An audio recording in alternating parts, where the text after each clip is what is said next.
Você já se perguntou por que Abraão é chamado de pai da fé? Como ele enfrentou provações inimagináveis e ainda permaneceu firme em suas promessas? E a maior de todas as perguntas: o que ele teria feito que mudou a história de toda uma nação? Curioso? Fique conosco. Olá, eu me chamo Samuel e esse é o Jovens Discípulos. Mergulhe conosco nessa história fascinante e descubra os segredos por trás da incrível vida de Abraão. Em uma cidade chamada Ur dos Caldeus, vivia um homem chamado Terá. Ele tinha 3 filhos, Abrão, Naor e Harã. Abrão, que mais tarde seria chamado de Abraão, tomou Sarai como sua esposa. Sarai também é conhecida como Sara, e ela não podia ter filhos, pois era estéril. O pai de Abraão, Terá, decidiu se mudar com sua família de Ur dos Caldeus para a terra de Canaã. Eles partiram juntos, mas pararam em uma cidade chamada Harã e se estabeleceram lá. Foi em Harã que Terá viveu por mais de 205 anos antes de falecer. Depois da morte do seu pai, Deus fez um chamado especial a Abrão. Sai da tua casa, da tua parentela e da casa de seu pai, e vai para a terra que te mostrarei. Farei de ti uma grande nação, te abençoarei, engrandecerei o teu nome. Abençoarei aqueles que te abençoarem, e amaldiçoarei aqueles que te amaldiçoarem. E por meio de ti todas as famílias da terra serão abençoadas. Com fé, Abraão atendeu ao chamado divino. Ele partiu levando consigo Sarai e seu sobrinho Ló, uma terra desconhecida de Canaã. Ao chegar lá, Deus apareceu novamente a Abrão e reafirmou sua promessa, dizendo que daria aquela terra à sua descendência. Em um sinal de gratidão e fé, Abraão construiu um altar ao Senhor. Mas a jornada não seria fácil. Uma grande fome surgiu em Canaã, levando Abrão a buscar refúgio no Egito. E temendo por sua vida devido à beleza de Sarai, ele pediu que Sarai se apresentasse como sua irmã. O faraó, encantado com Sarai, a levou para o seu palácio. Mas Deus, sempre fiel às suas promessas, enviou pragas ao faraó e sua casa. Quando o faraó descobriu a verdade, devolveu Sarai a Abraão e os expulsou do Egito. Assim Abrão, Sarai e Ló retornaram a Canaã, ainda mais prósperos do que antes. Após retornarem do Egito, Abrão e Ló, seu sobrinho, perceberam que a terra onde estavam não era suficiente para sustentar todos os seus rebanhos, pois ambos haviam se tornado muito prósperos. Isso causou conflitos entre os pastores de Abrão e os pastores de Ló. Vendo essa situação, Abrão propôs a Ló que escolhesse uma parte da terra para si, a fim de evitar mais brigas. Ló escolheu para si a planície do Jordão, que era mais fértil, e partiu na direção de Sodoma. Após a separação, Deus apareceu novamente a Abrão e reafirmou sua promessa, dizendo que toda a terra que ele viria seria dada a ele e sua descendência para sempre. Deus também prometeu que tornaria sua descendência tão numerosa quanto o pó da terra. Em resposta a essa promessa, Abrão construiu outro altar ao Senhor, desta vez perto do carvalho de Manre, em Hebrom. Certo dia, 4 reis poderosos foram à guerra contra 5 outros reis, e a cidade de Sodoma, onde Ló morava, foi uma das derrotadas. Os vitoriosos levaram muitos prisioneiros, e Ló foi um deles. Quando Abrão soube que seu sobrinho havia sido capturado, ele reuniu 318 dos seus homens mais valentes, e foi atrás dos reis para resgatar Ló. Abrão e seus homens lutaram bravamente e venceram os 4 reis, trazendo de volta todos os bens e prisioneiros, incluindo Ló. Após Abrão resgatar Ló e recuperar todos os seus bens, Melquisedeque, rei de Salém e sacerdote do Deus Altíssimo, se encontrou com Abrão. Ele trouxe pão e vinho e abençoou Abrão, dizendo: Bendito seja Abrão, pelo Deus Altíssimo, Criador dos céus e da terra, e bendito seja o Deus Altíssimo, que entregou seus inimigos em suas mãos. Em resposta a isso, Abrão lhe deu o dízimo de tudo. Melquisedeque, rei sacerdote, é um homem que aponta para Jesus Cristo. Quando ele encontrou Abrão, trouxe pão e vinho, símbolos que antecipam a Santa Ceia. Abrão também deu a ele uma parte dos seus bens, o dízimo, como sinal de respeito a Deus. Esse feito antecipa e aponta para a prática do dízimo. Recomendo ver esse vídeo que conta mais detalhes de Melquisedeque. Em seguida, o rei de Sodoma pediu a Abrão as pessoas resgatadas, mas sugeriu que Abrão ficasse com os bens. Abrão, porém, recusou, dizendo que havia prometido ao Senhor que não aceitaria nada, para que ninguém dissesse que ele se enriqueceu por causa do rei. Ele só aceitaria a parte dos homens que o acompanharam. Depois de todas essas aventuras, Deus apareceu para Abrão em um sonho e disse: "Não se preocupe, Abrão, eu estou com você e vou te dar uma grande recompensa." Mas Abrão estava triste porque não tinha filhos e pensou que seu servo Eliezer seria quem ficaria com tudo depois que ele morresse. Então Deus mostrou o céu a Abrão e disse: "Veja as estrelas, você terá tantos filhos e netos quanto as estrelas do céu." Deus quis mostrar a Abrão que estava falando sério e pediu para Abrão pegar 3 animais e cortá-los ao meio. Abrão fez isso e depois ele ficou esperando. Ele ficou muito sonolento e dormiu. Enquanto dormia, teve um sonho. Nesse sonho, Deus contou a Abrão que seus filhos viveriam em um lugar que não era deles por 400 anos, mas depois seriam livres e prósperos. No final do sonho, uma fumaça e um fogo apareceram e passaram entre os pedaços dos animais. Isso era Deus fazendo uma promessa especial a Abrão, como se estivesse dizendo: "Prometo que tudo isso vai acontecer." Deus contou a Abrão que toda aquela terra ao redor seria dele e de seus filhos para sempre. E foi assim que Deus fez uma grande promessa a Abrão.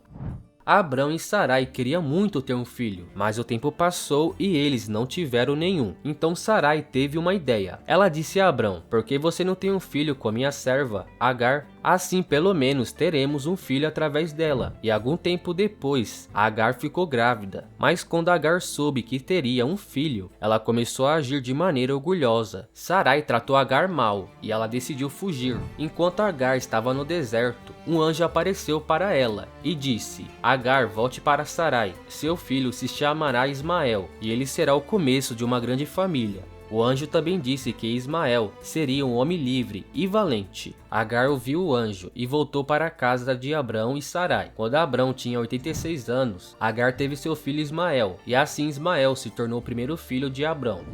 Quando Abrão tinha 99 anos, Deus apareceu para ele e fez uma promessa especial. Deus disse que Abrão teria muitos descendentes e que ele seria uma grande nação.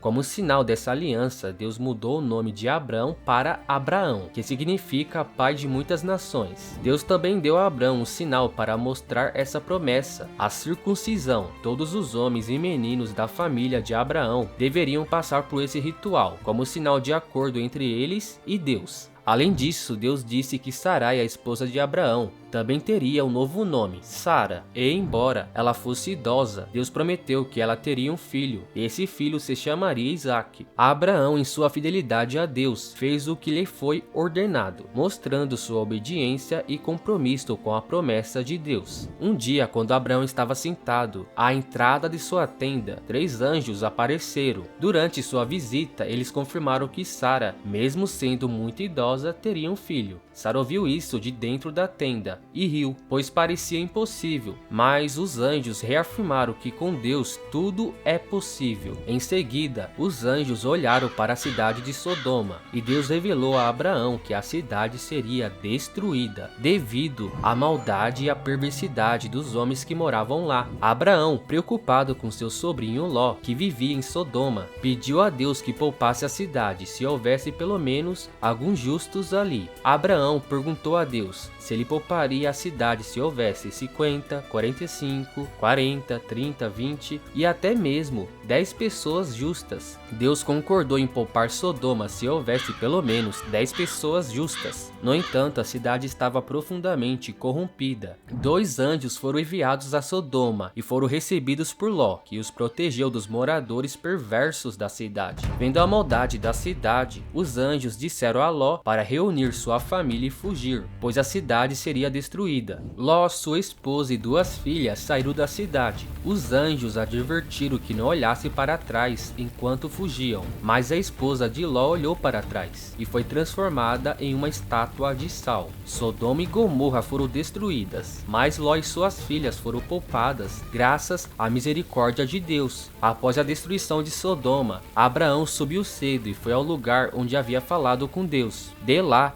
ele pôde ver a fumaça das cidades que foram foram destruídas. Ló e suas filhas se refugiaram em uma caverna nas montanhas, temendo viver na cidade de Zoar. Nas montanhas, as filhas de Ló, acreditando que todos os homens da terra haviam perecido, planejaram uma maneira de preservar sua linhagem familiar. Elas deram vinho ao seu pai, e em 2 noites consecutivas deitaram-se com ele, sem que ele percebesse. Ambas as filhas ficaram grávidas de Ló. A filha mais velha deu à luz a um menino chamado Moabe, que se tornou ancestral dos moabitas. A filha mais nova teve um filho chamado Benjamim, que se tornou ancestral dos amonitas. Ambos os povos viveram nas regiões ao redor de Canaã. Continuando a jornada de Abraão, ele acabou viajando para uma região chamada Gerar. Lá, ele novamente contou a todos que Sara, sua esposa, era sua irmã. Ele fez isso porque estava com medo novamente de que as pessoas o matassem para ficar com Sara, já que ela era muito bonita. O rei de Gerar, chamado Abimeleque, ouviu falar da beleza de Sara e a levou para o seu palácio, pensando que ela era solteira. No entanto, Deus apareceu para Abimeleque em um sonho e o advertiu sobre Sara ser esposa de Abraão. Abimeleque ficou assustado e devolveu Sara a Abraão, o repreendendo por não ter sido honesto desde o início. Abraão explicou seu medo e pediu desculpas. Então, ele orou a Deus para abençoar Abimeleque e seu povo.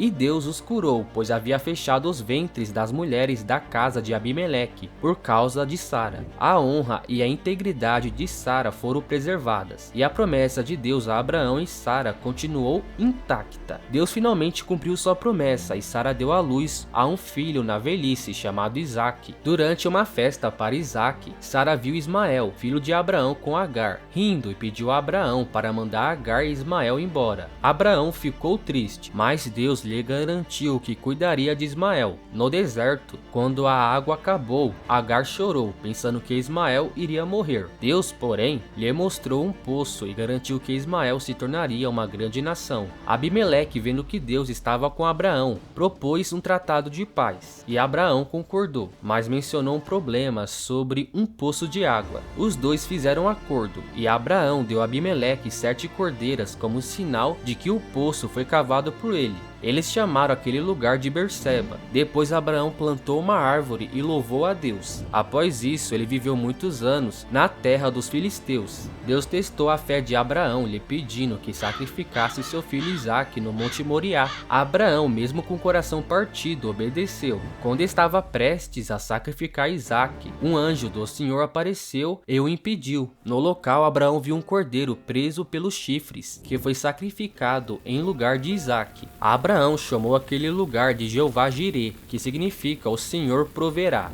Deus então reafirmou a Abraão suas promessas, impressionado com sua obediência e fé. Após esse episódio, Abraão recebeu notícias de sua família. Seu irmão Naor teve 2 filhos, um deles Betuel, que se tornou o pai de Rebeca. Essa notícia seria importante para a história da família de Abraão, pois Rebeca viria a ser a esposa de Isaque. Sara, a querida esposa de Abraão, faleceu aos 127 anos na terra de Canaã. Abraão chorou e lamentou sua morte, querendo um lugar apropriado para enterrá-la. Abraão conversou com os hititas, pedindo para comprar um terreno deles. Eles ofereceram a Abraão o melhor de seus sepulcros, mas Abraão insistiu em comprar um campo específico, que tinha uma caverna, pertencente a Efron. Depois de uma negociação, Abraão comprou o campo por 400 ciclos de prata. Foi ali que Abraão enterrou Sara. Esse lugar tornou-se propriedade de sepultamento da família de Abraão. Abraão estava ficando velho e queria encontrar uma esposa adequada para seu filho Isaque. Ele pediu para seu servo mais fiel que fizesse uma viagem à sua terra natal para escolher uma esposa da sua própria família para Isaque. Mas havia uma condição: Isaque não deveria ir com ele. O servo partiu levando presentes e 10 camelos. Ao chegar a um poço na cidade de Naor, ele orou a Deus para que lhe mostrasse a mulher certa para Isaque. Ele pediu um sinal. Quando pedisse a água a uma jovem, a mulher certa não só daria água a ele, como também ofereceria água para seus camelos. Rebeca, uma jovem muito bonita, veio ao poço e fez exatamente como o servo havia pedido em seu coração. Ao saber que ela era da família de Abraão, o servo lhe deu presentes e foi levado à casa de seu irmão Labão. Lá, ele contou a todos sobre sua missão e o sinal que Deus havia mostrado através da Rebeca. A família de Rebeca concordou que ela se casasse com Isaque. Ela partiu com o servo. Ao chegar à terra de Canaã, viu Isaque de longe. Quando Isaque soube de tudo o que havia acontecido, ele amou Rebeca e eles se casaram. Isaque encontrou conforto com Rebeca após a morte de sua mãe Sara. Depois da morte de Sara, Abraão se casou novamente com uma mulher chamada Quetura. Eles tiveram vários filhos juntos. Abraão viveu uma longa vida. Ao todo, teve 175 anos. Quando chegou sua hora, ele morreu em paz, tendo vivido uma vida plena. Seus filhos, Isaque e Ismael, se uniram para sepultá-lo na mesma caverna onde Sara, sua primeira esposa, estava enterrada. Abraão foi sepultado ao lado de Sara, como era seu desejo. Após a morte de Abraão, Deus continuou abençoando seu filho Isaque. E assim, chegamos ao fim da incrível jornada de Abraão, um homem de fé inabalável, que nos ensina muitas lições valiosas até hoje. Eu espero que você tenha gostado e aprendido com essa narrativa. Se você se sentiu tocado ou inspirado pela história de Abraão, dê um like nesse vídeo e se inscreva no canal para não perder nenhum dos nossos vídeos futuros. E se você gostou desse vídeo, eu tenho certeza que você vai gostar desse vídeo, onde eu falo de Melquisedeque. Clique aqui para assistir. Muito obrigado por estar conosco e até a próxima. Que Deus abençoe a todos.